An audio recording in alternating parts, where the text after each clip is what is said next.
Aya 5 panyakit hate anu matak ngagagalkeun diri tina kenging predikat solihin atanapi jalmi anu soleh.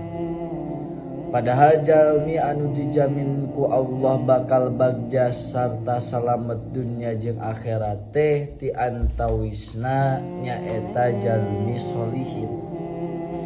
Ieu panyakit anu 5 sajabina tina ngagagalkeun predikat solihin oge matak ngagugurkeun kana ganjaran amal. Anu mana anu 5 teh hiji nyaeta ngarasa betah diri dina kaayaan bodoh. Nu kaduana kadademes kana perkara dunya.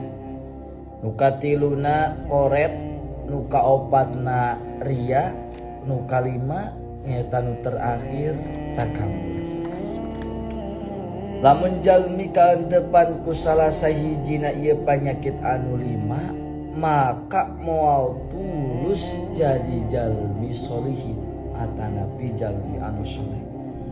Jalmi anu alus di pandangan Allah kulantaran kitu dina laraga ngadeketkeun diri ka Allah, urang kudu berusaha pikeun ngaleungitkeun ieu panyakit.